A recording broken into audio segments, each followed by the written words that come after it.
One of the most confusing things about a narcissistic individual is they don't treat you badly all of the time.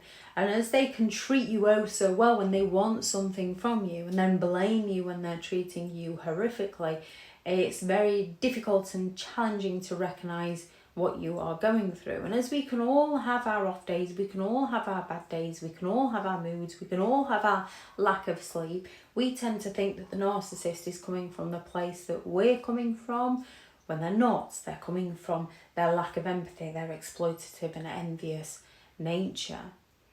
So when it comes to dealing with narcissistic individuals, it's quite difficult to recognise whether they genuinely love you.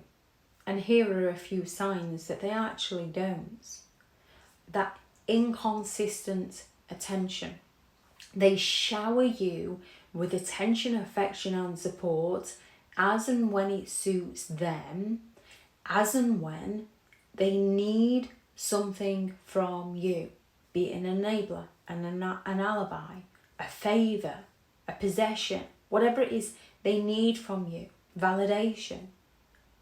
But then they go all out to ignore you and go all out to ignore your need of support when they're out there focused on impressing strangers, over taking care of their own family. The second you actually need them, they disappear on you. When you don't need them, they're showering you with that attention because they want something from you.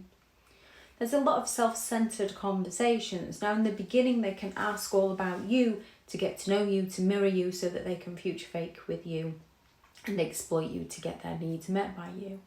However, more often than not, conversations are then dominated by the narcissist achievements, the narcissist experiences, often redirecting any topic of conversation back to themselves, showing very little interest in your life. And as people are capable of doing this from now and again, when they're excited about something they've achieved and they're like, hey, guess what's happened to me?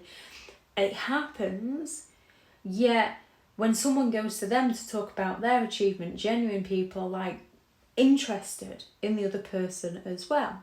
A narcissist, it's a one-way street. They're only interested in when they're doing well. They can walk through the door, ask about your day, and before you even had a second to answer, they will tell you all about theirs. They can ask you if you're going on holiday and then they criticise it, mock it, downplay it in some way and discuss all about their holiday. There's that frequent criticism which can be disguised with the covert backhanded compliments. They will regularly belittle you, criticise you, undermine you, mock you, humiliate you. And they can often pretend that they're just being honest. They're only trying to help. They're only being honest. They're only joking. But yet they continue to hurt you. There's that lack of support. They are very absent and dismissive during your difficult times or even success. If they can't take the advantage, if they can't take the credit for the success, they go all out to take the advantage by disappearing on you. So you're worried about them and less focused on what you've achieved. They make it clear that your needs and your feelings are not their priority, yet you should make their needs and feelings your priority. They display that grandiose behaviour to impress strangers. They go out of their way to impress people they don't even know, often exaggerating their accomplishments and seeking admiration from others more than from you.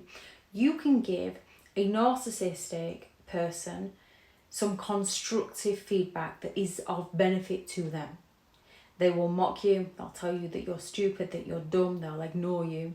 And then 2 weeks later, a complete stranger tells them the information and they come home to tell you how amazing the stranger is and what a brilliant idea it is. Or they claim that they came up with the idea for themselves. They have that sense of entitlement. So they'll not do you any favours, yet they'll demand favours from you. They expect you to do favours for them and cater to their needs, but they show very little willingness to reciprocate these and help you in return. And if you do ask, they accuse you of nagging. And if they do eventually get around to doing it for you, they do it badly on purpose and then blame you. And if you dare to criticise their work, they fall silent on you. They have that manipulative flattery. They use excessive charm and flattery to win people over. But this behaviour is purely a tactic to control rather than show signs of genuine affection.